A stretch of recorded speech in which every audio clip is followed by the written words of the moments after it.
সুধীবৃন্দ, আজ আমরা আলোচনা করব ক্রেডিট রেটিংস। এই আলোচনা শুরু করার আগে আপনাদেরকে বলতে চাই যে যারা আমার সাথে আছেন তাদেরকে ধন্যবাদ, এবং যারা দেখার জন্য জয়েন করবেন তাদেরকে স্বাগত। আপনারা আমাদের সাথে থেকে ভিডিওটি সাবস্ক্রাইব করে বেল আইকনটি টিপে দিবেন। আসলে আমরা প্রথমে আলোচনা করব what is the credit ratings.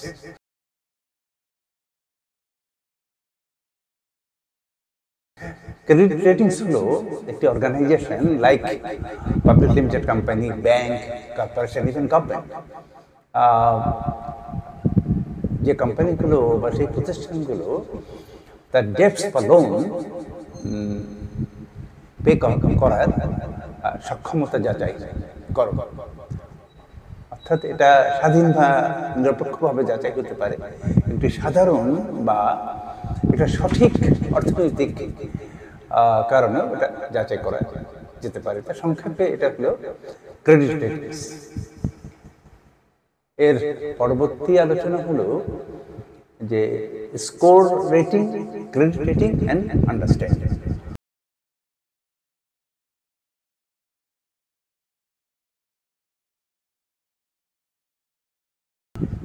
অর্থাৎ স্কোর রেটিং হলো যখন কোনো ইন্ডিভিজুয়াল বা পার্সোনাল ব্যক্তির লোন নেওয়ার উপরে তার পেমেন্ট হিস্ট্রি স্টাডি করে যে মূল্যায়ন করা হয় সেটা হলো স্কোর রেটিং।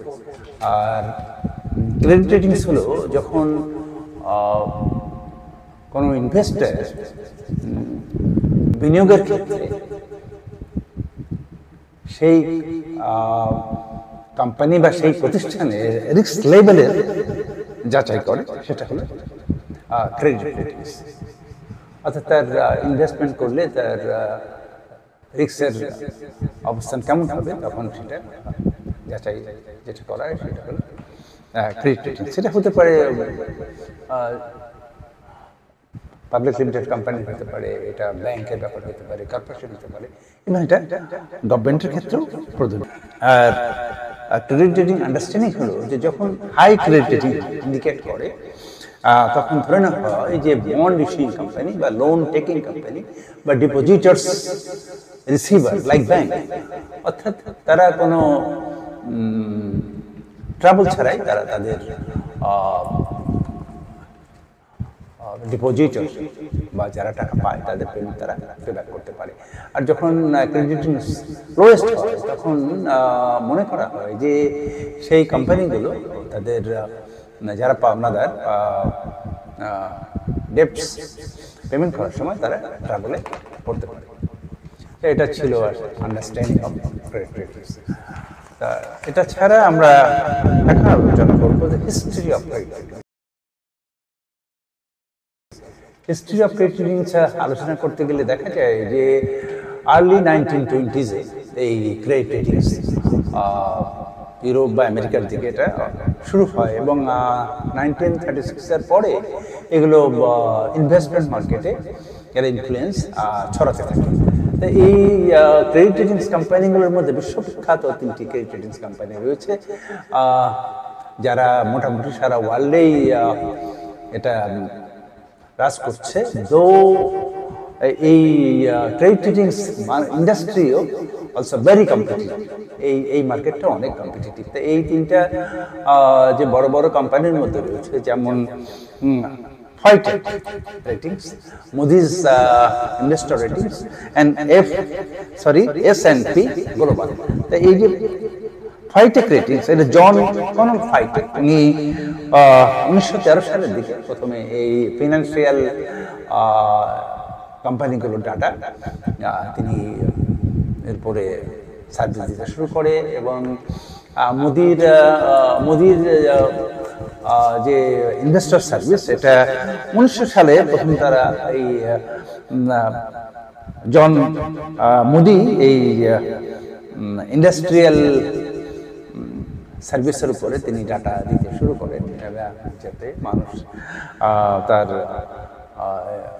ইনভেস্টমেন্ট করতে বুঝতে পারে যে সে কোথায় ইনভেস্টমেন্ট করবে। এবং S&P গ্লোবাল, এই S&P গ্লোবাল প্রথম 1860 সালের দিকে ইউএসএতে এই রেলওয়ে এবং ক্যানেলসের উপরে ডাটা দিতে শুরু করে এবং এর 50 বছর পর 1906 সনে তারা স্ট্যান্ডার্ড স্ট্যাটিস্টিক্স ব্যুরো নামে আরেকটা কোম্পানি খোলে এবং তারা তখন অন্যান্য বিষয়ের উপরে মানুষকে ডাটা দিতে শুরু করে এবং 1941 সালে তারা S&P গ্লোবাল প্রতিষ্ঠা করে এবং এটা তারা ফাইন্যান্সিয়াল ইনস্টিটিউট সহ ব্যাংক সহ বিভিন্ন বিষয়ে তারা করতে থাকে, ইনভেস্টমেন্ট দিতে থাকে এবং 1966 সালে তারা McGraw Hill company take up করে তারা আজকের S&P গ্লোবাল।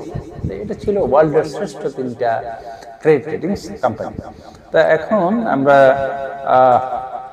যদি দেখি যে এই ক্রেডিট রেটিং স্কেল, ক্রেডিট কোম্পানিগুলো যেসব কোম্পানি সম্বন্ধে ক্রেডিট রেটিংস করে সেই স্কেলটা কীরকম। আসলে ক্রেডিট রেটিং শুধু উদীয়মান ইনভেস্টরদেরকে সাহায্য করে তাই নয়, ক্রেডিট রেটিং যেসব কোম্পানির উপর করা হয় এইসব কোম্পানির উপরও যথেষ্ট নির্ভর করে। এতে যারা ইনভেস্টর, যারা বন্ড কেনে বা ডিপোজিট রাখে বা শেয়ার কেনে, তারা এরপরে আস্থাটা ফিরে যায়। তো এই ক্রেডিট কোম্পানিগুলো এই যে স্কেলিংটা করে এটা স্লাইটলি ডিফার করে একটা কোম্পানি থেকে আলাদা আরেকটা এজেন্সি। তো সেক্ষেত্রে আমরা বলবো প্রথমে যেটা যেভাবে তা করা হয় সেটা হলো যেমন AAA, AA অর্থাৎ এগুলো সবচেয়ে হাই রেটিং। তারপর যেমন BBB, সিঙ্গেল বি, তারপরে CCC, CC, ইভেন কি ডি হলো লোয়েস্ট রেটিং। অর্থাৎ অবস্থা যখন একেবারে খারাপের দিকে মনে করা হয় তখন তারা এই ডি দিকে রেটিং দিতে পারে। তো এইগুলো ছিল আসলে scaling of credit rating agency. এখন আমরা খেয়াল করবো যে এই ক্রেডিট রেটিং করার সময় তারা কি ধরনের ফ্যাক্টর বিবেচনা করে। এই ক্রেডিট রেটিং এজেন্সিগুলো কোনো কোম্পানির উপরে বা ব্যাংকের উপরে বা কর্পোরেশনের উপরে তারা ক্রেডিট রেটিং দিতে চাইলে কি ধরনের ফ্যাক্টর তারা, এটা আসলে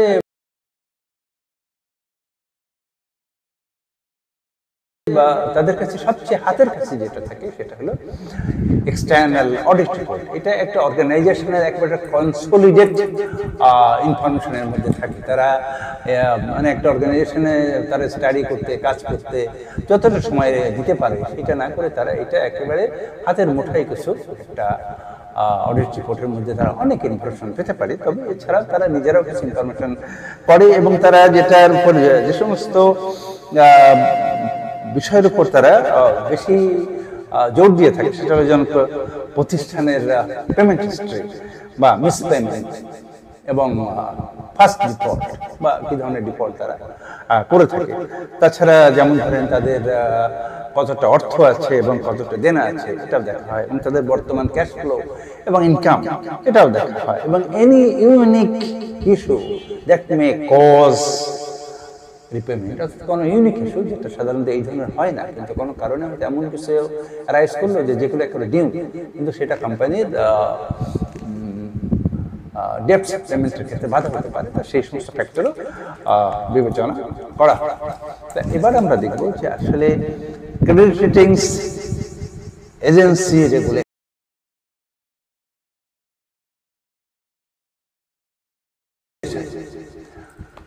তো বাংলাদেশে ক্রেডিট রেটিং রেগুলেশনগুলো সাধারণত বাংলাদেশ সিকিউরিটি এক্সচেঞ্জ কমিশন এবং বাংলাদেশ ব্যাংক যুগ্মভাবে এই রেটিং কোম্পানিগুলো নিয়ন্ত্রণ করে। সাধারণত তারা 1996 সালের যে রুলস আছে সেগুলো ফলো করে এবং এগুলো দেওয়ার ব্যাপারে তারা এমন সমস্ত কোম্পানি বা এজেন্সিগুলোকে দেয় যারা এই ফাইন্যান্সিয়াল স্টেটমেন্টগুলো ভালো বোঝে বা এক্সটার্নাল অডিট রিপোর্টগুলো ভালো বোঝে, যদিও তারা নিজেরাও কিছু কিছু ইনফরমেশন কালেক্ট করে। তো সেখানে যেমন ধরেন যেসব প্রতিষ্ঠানে প্রফেশনাল অ্যাকাউন্টেন্ট থাকে বা প্রফেশনাল অ্যাকাউন্টেন্টের কোম্পানি এগুলোর ব্যাপারে তারা একটু অগ্রাধিকার পেয়ে থাকে। তো এগুলো ছিল আসলে রেগুলেশন অর্থাৎ রেগুলেটরি বডি ক্রেডিট এজেন্সির। আর আরেকটা তো আমরা একটা লাস্ট আলোচনায় বলতে চাই যে ক্রেডিট রেটিং বিনিয়োগকারীকে ক্রেডিট রেটিং এজেন্সিগুলো বিনিয়োগ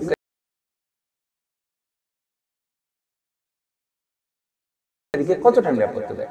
সাধারণ বা সহজ কথায় বলতে গেলে যে ক্রেডিট রেটিংস কোম্পানি বিনিয়োগকারীকে কোনো নিরাপত্তা দেয় না। তারা শুধু একটা কোম্পানির সম্বন্ধে এটা ফোরকাস্টিং বা আনুমানিক তথ্য দিতে পারে, তবে এই তথ্যগুলো অনেকটা ক্ষেত্রেই কিছুটা নির্ভরশীল। যেমন তারা সমস্ত কিছু স্টাডি করে নিজেরাও কিছু ওয়ার্ক করে তারা একটা রেটিং দিয়ে থাকে। কিন্তু আপনি দেখবেন যে এই ক্রেডিট রেটিং দেওয়া সত্ত্বেও সারা বিশ্বেই এই বহু ব্যাংক দেউলিয়া হয়েছে বা হয়ে যেতে পারে বা হয় সাধারণত। সেই ক্ষেত্রে আসলে যে ইনভেস্টর বা ডিপোজিটর নিরাপত্তা খুঁজে পায় নট দ্যাট। বাট এগেইন এই ক্রেডিট রেটিংস যখন হাই থাকে, মানুষ কিছুটা সেই কোম্পানি বা সেই প্রতিষ্ঠানের উপরে বা সেই ব্যাংকের উপরে আস্থা অর্জন করে। কিন্তু এখানে একটা মজার ব্যাপার হলো যে যেখানে এই যে যেমন ধরেন যে আপনি তারা নিজেরা বা কিছু কালেক্ট করলেও যখন এক্সটার্নাল অডিট রিপোর্টে যেমন ধরেন একটা ব্যাংক 50,000 কোটি টাকা বিনিয়োগ করেছে বিভিন্ন ক্ষেত্রে, industrial loan, short term loan, long term loan, personal loan. তো এই ক্ষেত্রে যখন এটা দেওয়া হয়, সাধারণত যারা অ্যাকাউন্টিং ফার্ম বা চার্টার্ড অ্যাকাউন্টিং ফার্মগুলো যখন অডিট এক্সটার্নাল অডিট করে, তারা কিন্তু আসলে তাদের দুটো দায়িত্ব থাকে। একটা হলো যে ফাইন্যান্সিয়াল স্টেটমেন্টের accuracy of the financial statements, তারা এই ব্যাপারে বেশি জোর দেয়। আর একটা হলো এরর্স অ্যান্ড ফল্টস। তো এরর্স আর ফল্টসের ক্ষেত্রে তারা সাধারণত 2% কেস বা ট্রানজ্যাকশন স্টাডি করে থাকে। এই 2% স্টাডি করে আসলে একটা কোম্পানির সম্বন্ধে ডিটেল জানা সম্ভব নয়। ধরেন এই যে আপনি 50,000 বা 60,000 কোটি টাকা ইনভেস্টমেন্ট করে থাকছেন বা করে রেখেছেন একটা ব্যাংকে, এই সম্বন্ধে মানুষ বুঝতে হলে কী করতে হবে? সেক্ষেত্রে শেয়ার হোল্ডার বা ব্যাংক গভর্নিং বডিকে স্পেশাল অডিট দিতে হবে অ্যাকাউন্টিং ফার্মকে, শুধু ওই ইনভেস্টমেন্টের উপর। তাহলে তারা সেটা স্পেশাল অডিট হোক, পারফরমেন্স অডিট হোক বা ম্যানেজমেন্ট অডিট হোক, এগুলো দিলে তারা সেই পার্টিকুলার ওয়ার্কের উপর কাজ করে তারা এই বিষয়ে মতামত দিতে পারে। কিন্তু আসলে একটা এক্সটার্নাল অডিটে এই ধরনের একটা ডিটেলস একেবারে অ্যাকুরেসি পাওয়া ভেরি ডিফিকাল্ট। এই জন্যে এই ক্রেডিট কোম্পানিগুলো মানে যদি তারা রেটিং করেও থাকে, ইভেন ওয়ার্ল্ডের শ্রেষ্ঠ যেসব অ্যাকাউন্টিং ফার্ম আছে, ডেলয়েটের মতো ফার্ম, পিডাব্লিউসির মতো ফার্ম, তারাও যদি এটা করে থাকে, সেক্ষেত্রে আসলে 100% বা একেবারে সঠিক একটা তথ্য দেওয়া ভেরি ডিফিকাল্ট। এই টেস্ট বেসিস অডিট করে আসলে এটা ভেরি ডিফিকাল্ট। এই জন্যই দেখা যায় যে এই এত রেটিং দেওয়ার পরেও যারা ইনভেস্টর তারা অনেক সময় সাফার করে। এই জন্য আসলে ক্রেডিট রেটিং এজেন্সি ইনভেস্টরদের কোনো নিরাপত্তা দিতে পারে না, জাস্ট একটা ধারণা দিতে পারে বা কিছু আস্থা দিতে পারে বা আস্থা দিতে হেল্প করতে পারে। এগুলো ছিল আসলে আজকের ক্রেডিট সম্বন্ধে সংক্ষিপ্ত কিছু আলোচনা। আমরা আশা করি যে আপনাদের ভালো লেগেছে, এই কথা আমি বলবো না। আশা করি যে আপনারা কিছু ক্রেডিট রেটিংস সম্বন্ধে কিছু ধারণা পেয়েছেন।